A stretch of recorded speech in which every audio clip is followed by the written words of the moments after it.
welcome to another Tri-tutors video. In today's video we're going to be analysing the poem Moving Through the Silent Crowd by Stephen Spender. So a bit of information about our poet. He lived between 1909 and 1995.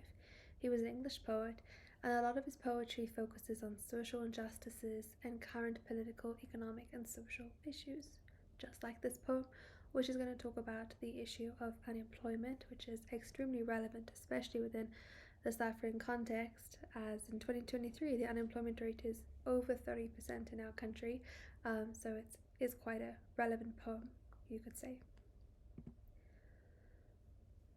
Moving through the silent crowd who stand behind dull cigarettes, those men who idle in the road, I have the sense of falling light. So this poem is from the perspective of the speaker, who is someone who is employed, who has a job, who is making money, and who has something to do with his time, has something meaningful to do with his time. So this is an outsider's perspective on the unemployment crisis experienced during this period in history. Moving, this is in the present tense, so this shows that this is the current situation and he's currently noticing and reflecting on this issue, and literally he is walking through this crowd of silent people. The as a definite article, so he's talking about a particular group, talking about unemployed or jobless people, and crowd is a collective noun, so it shows that many people are unemployed and they've created this entire group. The use of the word silent has a connotation in this context of being passive, of not having agency or a voice, of even apathy or indifference, of sort of coming to a point where there's a sort of uncaringness to how you interact, and you're silent, you feel passive, and you feel disempowered and unempowered. The image of a silent crowd is quite a disconcerting image, because usually a crowd makes a loud noise, but the fact that they're silent really emphasizes the sense of apathy or indifference. Who stand behind dull cigarettes. Dull is referring over here not necessarily to the cigarettes, but to these people's lives. They seem to be dull because they don't have any color or meaning to them, because they don't have a purpose. Remember, this is from the speaker's perspective, who is an outsider looking in. So in this first stanza, it does seem like he is being quite harsh in terms of how he's assessing the situation. The cigarettes, this imagery shows that they have nothing else to do except maybe to smoke in the street. Those men who idle in the road, so those is the this word shows the sense of separation, that the speaker is separate from the men he is observing.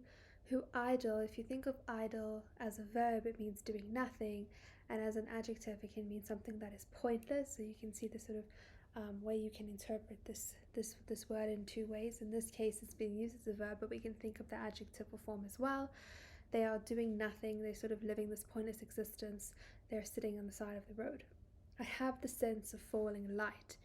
And so now the speaker reflects on this image that he's just described, this description that he's just made, and he uses the metaphor of falling light. He says he's noticing this lost opportunity. The potential of these men is not being used or exercised, and so therefore there's this sort of idea of falling from grace. This light, this hope, this potential is falling. The speaker is almost losing his faith in the system or in the societal sort of progress when he sees all of this potential being wasted. They lounge at corners of the street and greet friends with a shrug of the shoulder, and turn their empty pockets out, the cynical gestures of the poor. There's definitely a condescending tone in this first line, because the speaker claims that these unemployed men are lounging on the corners of the streets, and lounge has connotations of like laziness and relaxing, but really this would hardly be true of someone who is unemployed and looking for work. It wouldn't be a sort of relaxing activity just to lie around in the street. The setting of the street shows that they have nowhere else to be. They greet friends with a shrug of shoulder. Notice that alliteration. This gesture of a shrug of the shoulder is nonchalant, it's uncaring, it's detached. It just emphasizes that their interactions are even hopeless. They just express to each other that nothing's changed and that their situation still continues. And turn their empty pockets out. Empty pockets is a symbol of poverty. The cynical gestures of the poor. And so here the speaker remarks what these are: the shrug of the shoulders, the turning out of empty pockets. These are gestures indicative of poor people who are cynical about life. So cynical is when you've sort of experienced something and you feel like you've sort of been betrayed by society. You've become distrustful of society. You lose faith in the goodness of society and the goodness of people. So it's a really sort of negative place to be. And this is what happens with this silent crowd as they become cynical. They don't think anything positive is going to change. They have this negative perspective of society and of their futures. Now they've no work, like better men who sit at desks and take much pay. They sleep long nights and rise at 10 to watch the hours that drain away. This is a very important stanza, which, if you get tested on this poem, I definitely feel like some questions will be directed towards this stanza because there are a lot of poetic devices and a lot of interesting things going on here. So now obviously references the current situation. They've no work, they have no work, this crowd of people, these men don't have any work. Like better men who sit at desks and take much pay. This is a really interesting simile. You have the comparison of these, a paradoxical comparison because it seems contradictory.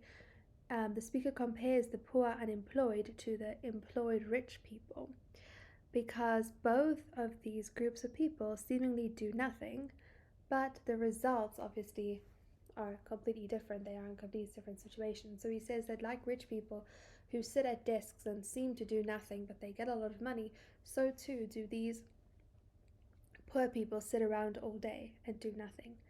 Notice the enjambment over here. The enjambment shows this continuing trend, and perhaps this comparison to rich people, to this class difference, can really make the reader think about why certain people end up being rich and why certain people end up being poor. So it definitely provokes thought in terms of this contrast between the rich and the poor, but also is an interesting sort of image because both of these factions of people seem to do nothing yet have differing results.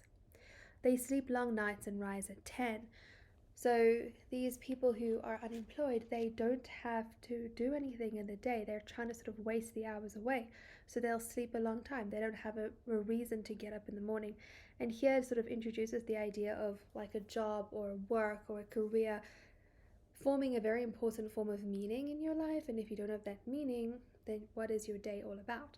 So it really emphasizes the sense of hopelessness, especially with this final image in the stanza, which is to watch the hours that drain away. So if you watch something, it's a really passive action. You don't have any control or agency in life. You're just watching it happen, and you're watching the hours, not just the seconds and the minutes, but hours, that's a long time, drain away. So this metaphor and this imagery of like water being wasted, going down the drain, it really emphasizes that time is meaningless because the poor are, not paid for their time. If you don't have a job, your hours become meaningless. They just drain away. It becomes a sense of futility. If you don't have meaning, if you don't have a way to spend your day, then you just watch the hours drain away. So it's a really hopeless image of this aimless population of unemployed people. I'm jealous of the weeping hours they stare through with such hungry eyes. I'm haunted by these images. I'm haunted by their emptiness. So then we have this very ironic line of I'm jealous of the weeping hours, because why would this speaker, it's very unexpected if the speaker would be jealous of unemployed people, especially after the descriptions that he has created of them. But he is perhaps jealous just of the fact that they have lots of time. Sometimes when we don't have time, we're jealous of people who do have time, even if they don't understand. And the speaker, I would argue, does not have a full comprehensive understanding of the true plight and suffering of an unemployed person, but he sees one aspect which he wants to have in his life. But then he does backtrack onto from this reflection, and he says, of weeping hours. And to me, this could potentially be personification, in the sense it's almost like the hours themselves are weeping because they're being wasted. And this points back to that image before, falling light, of this wasted potential. These hours are weeping because they're being wasted. Nothing meaningful is being done. These men are not achieving their potential. They stare through with such hungry eyes. If you stare at something, it's like watching something. It's a passive action.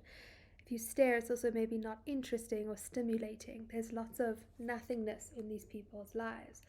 With such hungry eyes, you can think of hungry in terms of literally hungry. They don't have money. They don't have money to buy food, or figuratively hungry. They're hungry for meaningful work.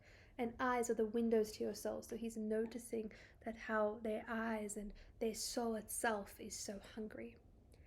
I'm haunted by these images. I'm haunted by their emptiness.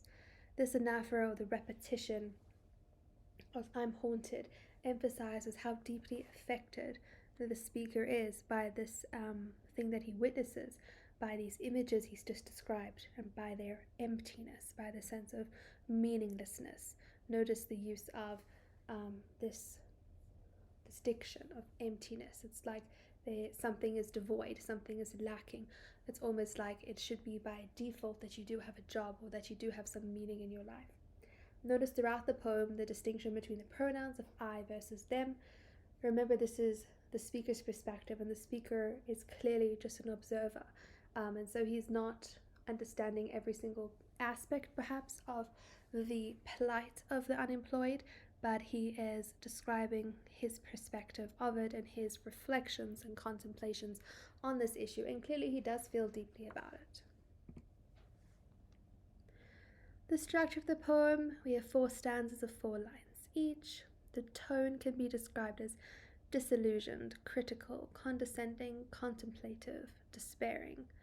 The mood is depressing and hopeless. The theme is that of unemployment, loss of potential, action versus inaction, and finding meaning in life.